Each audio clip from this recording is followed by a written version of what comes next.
You know, it doesn't matter who you are.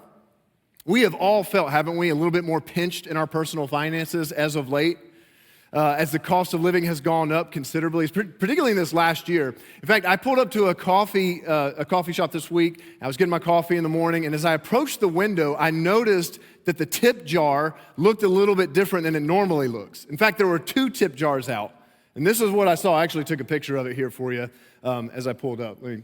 Right here. Now, I don't know what you make of this, but I'm not going to lie. A lot of us right now, we feel like our bank accounts, our savings account, we feel a little bit more like the Chiefs right now, right? And right now, we feel a little bit more like the Chiefs than we do the Eagles, and we all want to be the Eagles. Am I right? Okay, all right. I don't know where that went. Listen, there's signs of this everywhere. I got a receipt right here. I pulled this receipt out. I went grocery shopping last week, and this is the receipt from when I went grocery shopping last week. I'm not going to tell you where I was shopping, but it rhymes with Wegmans. And what struck me about this receipt is that this receipt right here, it's no longer than it was 18 months ago, and it was $50 more.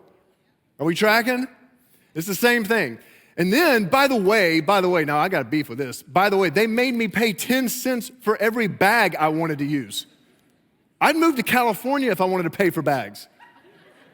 And if you're watching online from California, we love you, and we are praying for you. But we're all feeling it at some level, right? We're all feeling it at some level. In fact, here's just some stats, all right? So this is just true for us right now, if you're an American at least. 20% of Americans report being in deeper debt since June. So that's the last, 8 months or so? That's just reality. Guys, that's 1 out of every 5 of us right now in the room. Deeper debt, just in the last 8 months. 36% of Americans have no savings right now. That's 1 out of every 3 of us in the room right now, guys. So we're feeling it. There's a couple others. 71% of younger Americans are worried about the economy, are worried about what's happening right now. And then 31% of couples report fighting about money at some point recently. Again, about 1 out of every 3 of us, as far as couples go. Now, those are just trends across the country right now, but way closer to home, here at our church, we've seen a pretty sharp rise in prayer requests and in conversations with so many of you related to finances over these last several months and the pressure that we're all kind of feeling right now. And the stats that we just saw there, I mean, those make a case why we need to talk at some point about money and personal finances. The personal experiences and your sharing and the prayer requests spike, that kind of makes a case of why we should be talking about personal finances and money. But more importantly, in fact, most importantly of all, Jesus speaks into the area of money and personal finances as much as he does any topic. I don't know if you knew this or not, but he speaks about money more than Jesus spoke about money more than he did heaven and hell. Did you know that? Jesus spoke about money and finances, and there's about 35 parables in the New Testament, in the Gospels, if you read those. Parables were these stories that Jesus would tell to kind of make and illustrate deeper spiritual points. Out of the 35 or so parables that Jesus told, 16 of them, over half of them, about half of them were about money. But here's what's interesting. Contrary to what you might think, depending on kind of what religious experience you might have grown up with, while Jesus talked constantly, incessantly about money and personal finances, he never once asked for money. In fact, Jesus makes it real clear that he wants us to experience life. And when he talks about money, it's because he wants something for us, not something from us. And you pick that up real quick when you read through the Gospels. And so listen, some of the things that we're going to talk about today are going to be really good advice if you are here today and you're not a Christian yet, you're kind of exploring, you're not sure where you land, and you wouldn't say that you're a life changed by Christ. You're going to benefit from putting into practice some of the things we're going to talk about today. It's just good advice, okay? But if you're here today and you're a life changed by Christ and you would say that you are a Christian, you're following Jesus, as you're going to see in just a moment, how we handle our money, even when the cost of living goes up, it is a spiritual issue. It's an issue of the heart. In fact, it's a demonstration of where the allegiance of our heart is. And so we've got to talk about it. And here's my prayer for you over these next 2 weeks. We're only talking about this for 2 weeks. My prayer for you over the next 2 weeks is that you discover the truth that even though you and I do not have any control over the economy, We have no control over inflation, right? We have no control over whether or not there's going to be a recession or not. Don't know, right? We do have control over what we do with our money, though. You have complete control over that, and so do I. And there are decisions that we can make that will ensure more peace in our lives, even when there's outside pressure that we might feel related to the cost of living. And so today, I want to start by talking about a myth, a lie that we fall for so often that will create, if we fall for this lie, we fall for this myth, it will create undue pressure on us financially. And to do that, I want to look at an interaction that Jesus had with a man who approaches him, and then he tells him, this man comes to Jesus and tells him that he and his family member, particularly his brother, are fighting over assets. They're having an argument. They're fighting over stuff, and in particular, land in this moment, which was the most important asset in the ancient world. And so Jesus' words that he responds, the way that he responds to this guy is so instructive for us, for any of us who want a little peace in the middle of some financial pressure. Here's what Jesus responds. This is where we'll start. This is in Luke chapter 12, verse 15. So he says back to the guy's like, I need some help. I don't know what to do. I'm having some problems with my brother and about these assets, about these resources. And Jesus says, beware. In other words, be careful. Be on guard. Watch out. Whatever you do, guard against every kind of greed. Now, I don't know what the original, like the people who were sitting there watching this happen that day, but I imagine some of them kind of wiped their brow and they're like, whew, all right, good. I'm off the hook here. I thought Jesus was talking about me. No, he's talking about greedy people. Maybe some of you, when you see that right there, you're just like, all right, I'm off the hook. Good, because I'm not greedy. Of course I'm not greedy. I mean, you have to be rich to be greedy. And I'm not rich, so there's no way I'm greedy, which is interesting, isn't it? Because the standard for what would constitute greed is always just a little bit ahead of where we are, right? It's never where we are. It's just a little bit ahead of where we are, which is why Jesus gives a little bit of clarity by what he says next. Listen to this. Life is not measured by how much you own. Now, when Jesus makes this one simple statement right here, he is hitting on a huge idea.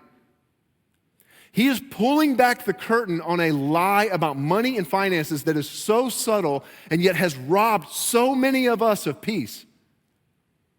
You know what it is? This is the lie. The lie that standard of living equals quality of life. That's the myth. That standard of living equates to quality of life. We have tied these two things together. And so what happens is we stretch ourselves financially, we overextend ourselves financially, chasing standard of living because we believe it will deliver quality of life. But Jesus says, no, these two things aren't related at all.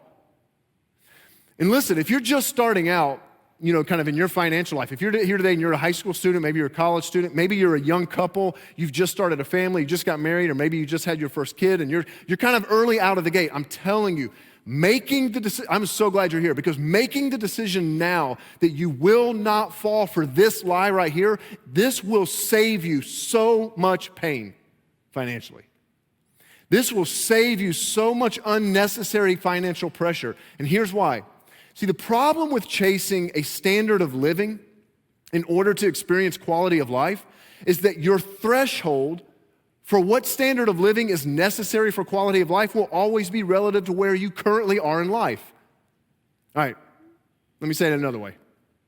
In other words, every time you attain a new standard of living, there will always be a greater standard of living just outside of your grasp that now you've got to go after if you want quality of life. There's always a nicer car, right? There is. There's always a better kitchen, right? Been on Instagram? There's always a nicer kitchen. There's always more square footage. There's always an income bracket ahead of yours. And listen, even if you're here today and you're independently wealthy and you've got everything, there's always Elon Musk. You're not him. I love this statement from the philosopher Immanuel Kant. This is what he says. He says, give a man everything he wants, and at that moment, at that precise moment, everything will not be everything. And look, you know this. You've experienced this. I've experienced this. You know this because if someone would have told you 10 years ago, 15 years ago, that you would be making what you made today, you would have thought at that moment, I wouldn't have any pressure. And yet here you are. Here I am, making what we do today, still feeling pressure financially. And you find yourself daydreaming that if you just had a little more, you wouldn't feel so much pressure.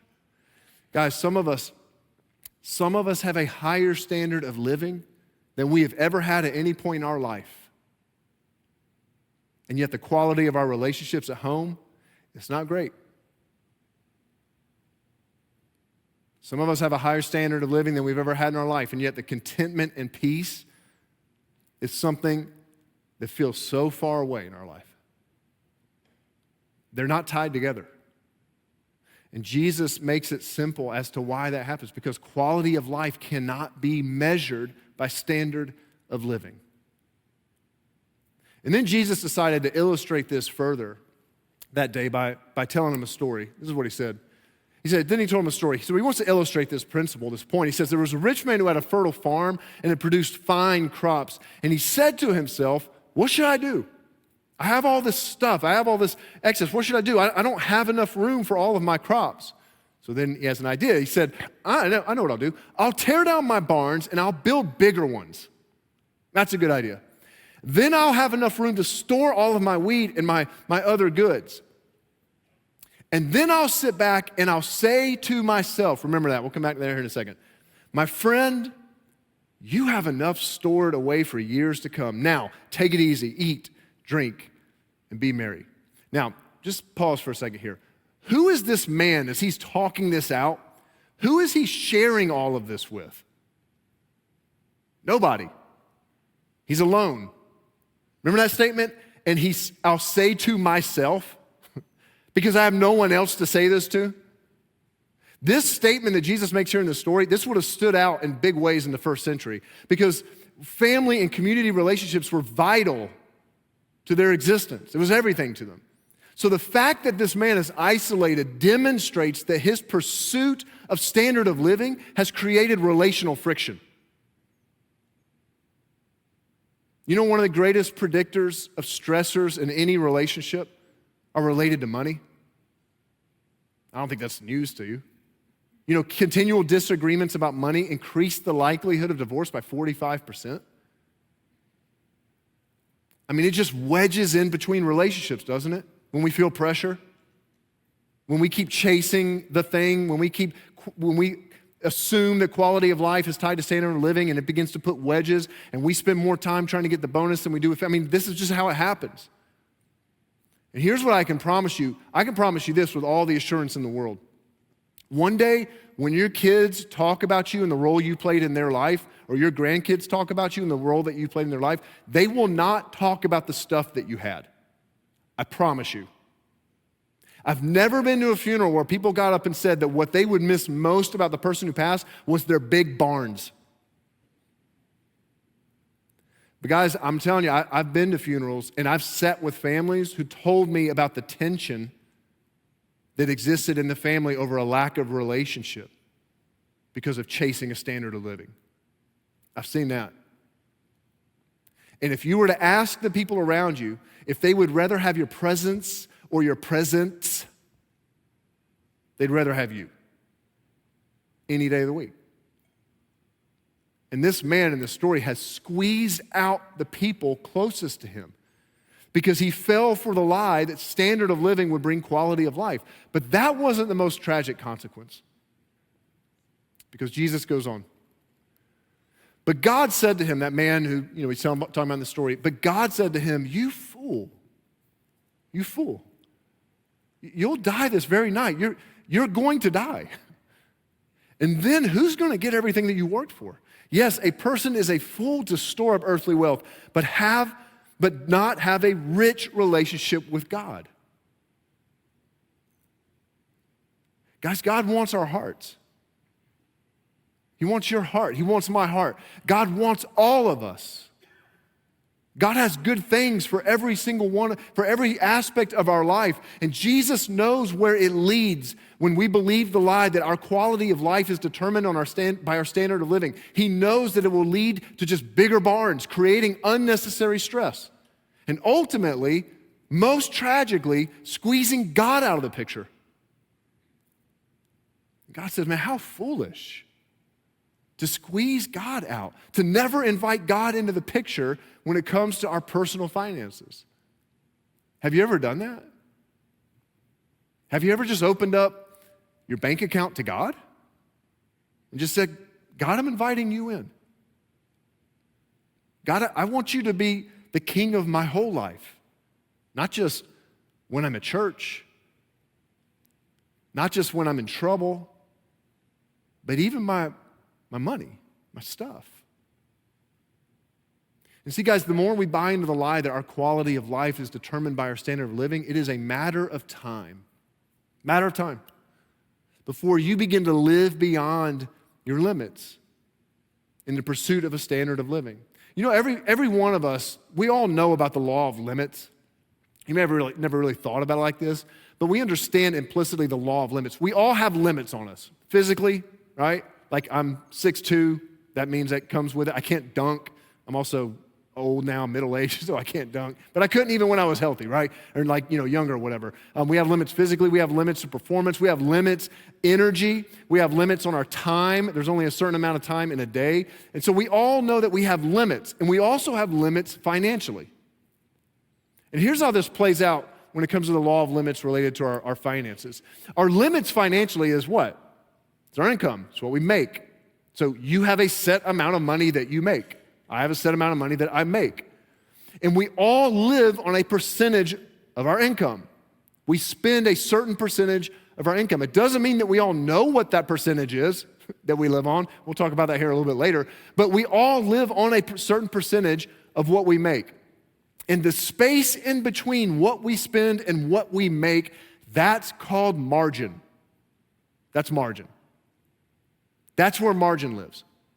And you know what margin? Margin is where peace can be found.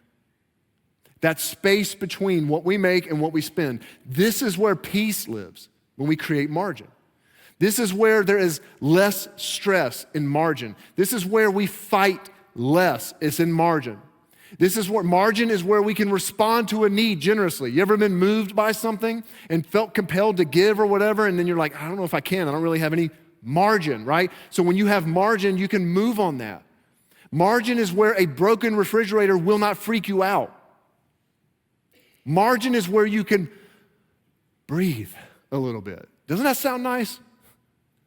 But here's the reality for a lot of us. That right there. The margin gets squeezed out, right? For some of us, it's actually hard to, I tried to get that line get it as tight as possible, like one little pixel across there. I couldn't do it because that's how some of us feel. Some of you feel this right now, right? We felt that. I felt this at times, right? It's hard to even see where that line of margin is.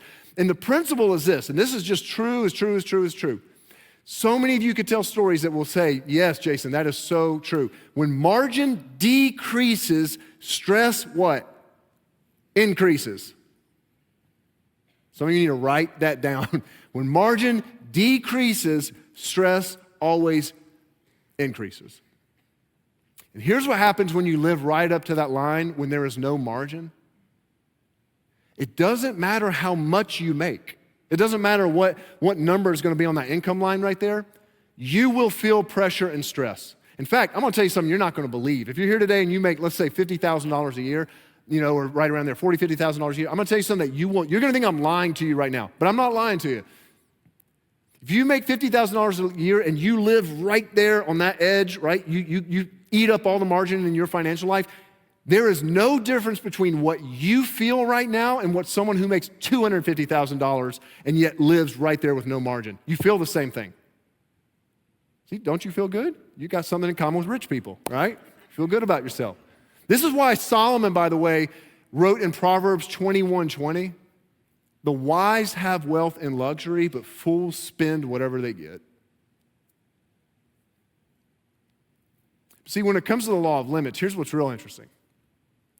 Here's the difference between money and almost every other area of life where we have limits. You cannot go past the limits of any other important area of life. In other words, I cannot make more time. I am limited in the amount of time I have. I can't go make another minute. I can't go and produce that. I can't make more energy. I can't make myself, younger or whatever right now. I have limits. And if you try, you'll burn yourself out. You'll hit your limit. I cannot take my load that I carry past any limit in any other area of life except for money. How? By borrowing. So this is actually what some of us feel right now. We're past it. Do you feel stressed just looking at that, by the way? I feel that way. Here's what's different about when it comes to money is we can actually go past the limits that we have by just borrowing. Standard of living can be pursued when you go into debt right there. But guys, there is a quality of life that you might be giving up as a result. We can improve our standard of living with debt, but we will improve our quality of life with discipline by creating margin, by creating that right there, working for that. And Jesus is saying, do not fall for the lie. Don't squeeze out margin, financial margin, in the pursuit of chasing a standard of living that will always just be a step ahead of you in the first place. And you can almost hear God pleading in this passage. Why would you be so foolish to squeeze out the margin in your finances and trade away the peace that could be yours? It's the voice of a loving heavenly Father saying to you and saying to me, I want to provide for you. I want you to learn to trust me in every area of life. And when you squeeze out any margin you have because you're chasing a standard of living, God is saying, you push me to the sidelines as well. And God is saying, would you just trust me? Would you trust me to give you everything you need, even if it isn't always everything you want? That even if you don't get all the bigger barns that you've set your eyes on, that the margin you create will generate peace for you and less stress and ultimately be better for you in every way. God's saying that's what I'm inviting you into, that kind of life. So how do you do it? How do you do it? Where do you start? I want to give you 3 real simple, just kind of simple steps, simple ways to create margin. If you're sitting here today going, man, you know what? I don't want to squeeze. I don't want to feel that pinch. I felt that. I want to be in control of what I do with my money. You are in control of it. I want to create a little bit more margin. How do I even get there?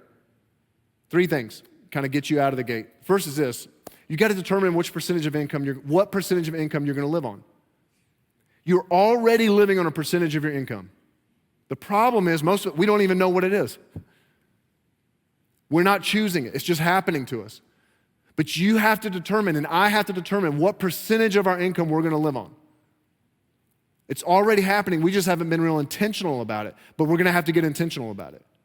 If you want to create margin in your life so that you can experience more peace even if the cost of living goes up. For some of you, one of the most rewarding things that you could do today is to go back, go home, look over your expenses over the last month, sit down. If you're married, sit down with your spouse. If you whatever, like sit down with your significant other, sit down and go, man, we've got to create some margin. So here's the percentage we're going to live on.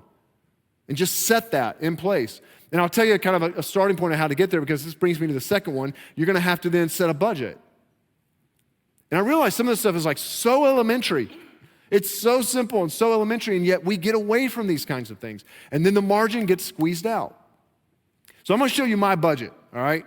Now, I took out the numbers because, whatever, nosy, you're not going to see that. But I'm going to show you my budget because I want you to see. I almost literally just copied and pasted, it over onto here. I had to condense a few things just to make it fit on one thing here. But so I have my paycheck. I have my income, right? So do you. So this is how you do it. This is the simplest way.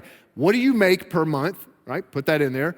And then for me, after, I already have contributed to our 403B, which is kind of like a 401k for clergy and ministries and all that. So after that's already happened, Then at that point, for Jenny and I, we decided a long time ago, the first 10%, like we're gonna live on 90% or less of our income. Why? Because the first 10% for us always goes to the church. Always, always, always. It's always been that way. It will never not be that way. So 90% of our income is always what we've said. That's the starting point for us. And so that's the tithe there. It's what we call a tithe. For the One is an initiative we did that we're contributing to as well. Then we've got our sponsor kids, and we support a few other ministries as well. So that kind of comes out first. We've got our mortgage. We've got entertainment. That's eating out, I don't know, movies, whatever, stuff like that. We've got housing. We've got clothing. Some of you are like, you need to up that budget, Jace, please, because I've seen what you're wearing. Anyways, we've got preschool. I'll be glad when that's off the books next year. Trust me. Anyways, we've got gas. That one's gone up a little bit recently. We've got power. How many of you guys now think in terms of kilowatts? I don't see light anymore. I just see how many kilowatt hours is that, right? This is my filter now. We've always got food, media subscriptions, and so that's, Disney Plus and Spotify and all that kind of stuff. We've got our phones, and then we set aside, we've got college stuff happening. My daughter's a junior. My son's entering high school next year, and so that's and then our IRA Roth, and so that's kind of in the mix for us. And then Peloton. By the way, I talked to someone a couple of months ago, and I was like, we were talking about Peloton. I was like, yeah, I was on my Peloton yesterday. He was like, oh, you were in a Peloton. He goes, so was I. I was in a Peloton. I was like, oh, I was on one. He was in one. I was like, I'm a loser. Anyways, do you know what a Peloton is? Oh, it's a big group of bike riders who, I don't know, it means nothing to anything we're talking about. All right, anyways, so that's the budget here. Now, what happens is I get through this. Here's the number up here, right? What we make per month, and then you just subtract. I subtract all of this stuff and go, here's what we got to be at, and then any I have left over after that final whatever I put into savings, like a money market account or whatever, so I can make it liquid and get it easy. But I want it to equal zero. Now, if I'm spending, if this adds up to more, if that number down there is more than that number, I got a problem, right? I got to figure something out. So the simplest level, this is what we're talking about here. I'm not a financial planner. This isn't about what your budget should or shouldn't look like. It's simply to say that if you don't determine what percentage of income you're going to live on and budget to it, there will be a lot of other people and a lot of other forces around you that will determine what percentage you live on for you. You have to take this by the reins. You've got to take this control of this. And if you're even remotely interested in creating margin, it starts here. It starts here. Determining your percentage you're going to live on, budgeting to it. And I realize that the tension that some of you feel is, Jason, got it. We have a budget. Here's the thing. But the thing that's eaten up our margin this last year is that it's not that we've added more things to our budget, it's the cost of living, right? It's the inflation that's eaten it in. And that's true. That's eaten into some of the margin. But here's what's happened for so many of us. In the last quarter of 2022, consumer debt in our nation increased at the highest rate that it had in 15 years. So here's what that means. What it means is the cost of living went up, yet for many of us, our income level has stayed relatively the same, but most of us made no adjustments here. We tracking? We made no adjustments to our spending. We just covered the cost of living increase with debt. And this might be the most challenging part of anything I'm saying today, but if we want the peace that comes with margin, it may mean we have to adjust down some of these in our budget while the prices are rising. If you don't know where to start, like where would I even do that? Start with this. What are the four walls is what we talk about here sometimes, like the four essentials: food, shelter, utilities, and transportation. Those things are locked, right? So you got to cover that first. But everything else is up for debate. Disney Plus is not essential. I know your 9-year-old or your 4-year-old telling you that. It's not. Eating out is not essential. It's nice, it's not essential.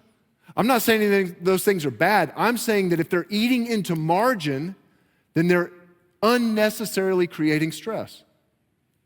Just putting a 3-month pause on them, or a year pause, or maybe just eating out half of what you currently do, guys, that adds up fast in creating margin. And here's the deal, and you know this. Saying, I want that is better than saying, I owe on that. All right, here's the last thing. You're gonna have to determine your percentage of income that you live on. You're gonna have to set a budget, and you're gonna have to spy on your money. Thank you. Thank you. That was inspired right there. I mean, you got a Chinese spy balloon your money. Hover over that thing. Check on it, track it. Not at 60,000 feet, at like 5 feet. Know where your money goes. There just should never be a time where we don't know where our money goes. Why? Because you sent it there, and I sent it there. We send our money away. We tell our money where to go, so we don't ever have to guess. We never have to guess where our money's going. Guys, we track everything that matters to us, don't we? We track calories if we want to lose weight, right? We track exercise goals. We track fantasy football numbers. We track how many books we read. Why wouldn't we track where our money goes and know exactly how we're spending so that we can create margin? And if you track it, and you see that you're trending in a direction that it's going to trigger, it's going to eat into margin, that's when you can course correct. Guys, Jenny and I, we've done this in different ways over the years. Back in the day, we kept every single receipt of every single thing we spent. We didn't have, the phones with the bank accounts and all that kind of stuff back then. We just kept every single receipt, and we knew where our money went. We did that when we made hardly anything. We still do it today when we have more. And there are so many resources to be able to help with this. Ramsey Solutions has an app that will help you with it. Mint has an app. I use my online banking app. But find a way that works for you. Because at the end of the day, guys, this is a spiritual issue. This is a spiritual issue. If you're a follower of Jesus, because you believe, if you follow Jesus, you believe that what Psalm 24:1 says, that the earth is the Lord's and everything in it. He owns it all. It's all his. And every dollar that you've been given, that I've been given, we've been given to manage. It's a gift. It's a responsibility to manage wisely that God has given us on his behalf. And you cannot responsibly manage what you don't watch over. One of these next steps probably applies to you in some way. Maybe it's just refreshing. Maybe it's just kind of coming back and getting a little bit like a refresher course on some of this stuff. But one of these probably applies to you. Which one? You need to come back and decide, man, we kind of drifted from this one. What percentage are we wanting to live on? You kind of gotten away from setting a budget? Have you stopped watching where your money's going? And I realize that all of this says easy and does really hard, and it's easy for me to stand up here and say these things, but I want you to hear me loud and clear. It's not any easier for Jenny and I promise you. We just made decisions a while ago that we would rather chase quality of life than standard of living because it's a trap. And there will always be a standard of living eluding you. And that's meant that we had to make some real tough decisions at times in order to maintain margin. We've had to say no to things that even when our friends around us who are at the same stage of life were saying yes to, and we said no to a few things, but we wouldn't change a thing because of the peace we've experienced, even when pressure's built up all around us. And we've discovered Jesus' words to be true. Life is not measured by how much you own. And I know that we're not alone. I know Jenny and I are not alone in that, in finding that we can trust Jesus in a way. I know so many of you are discovering that too. In fact, I wanted you to hear James and Janet's story and what they've experienced on the other side of trusting God with their finances.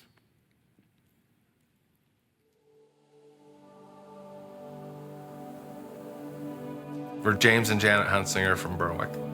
We go to LCBC, Columbia Montour. It's almost about 10 years now that we've been going. I made some dumb decisions during college. Had credit card debt in college, never should have. Had loans in college, after college. Back in 2018, we had 5 credit cards, a car payment, and student loans yet. My student loans were around forever, so I just was so used to it. I didn't like looking at it. We just pay the minimum, and I'd say I think we were just living the status quo. I don't think we thought we were doing anything unusual or we were just with the ordinary flow of how everybody else was operating as far as we could tell. So We had good jobs, decent pays, we were paying our bills. We were challenged to take Financial Peace University at LCBC.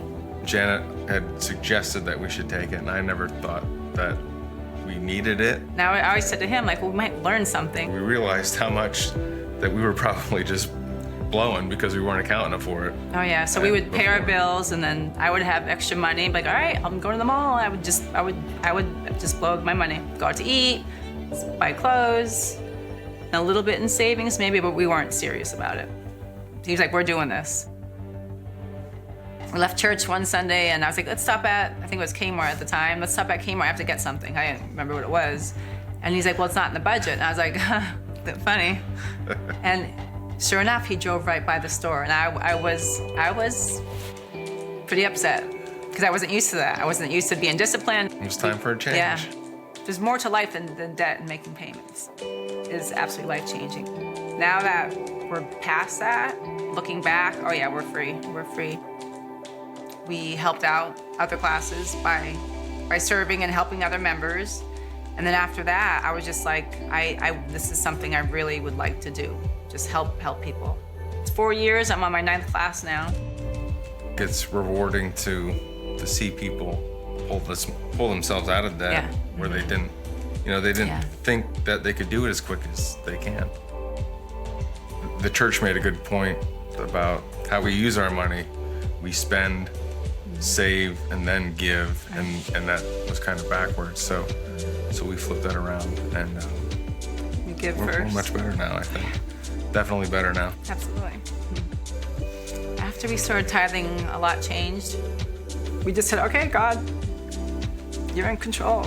Jesus laid it on our heart Yes. to be more content with what we have. And I don't have the desire to get all the stuff that you see on TV anymore. It doesn't mean anything to me. It's meaningless. Heart change, absolutely. Yeah. I'm Janet. And I'm James. And we're lives changed by Christ.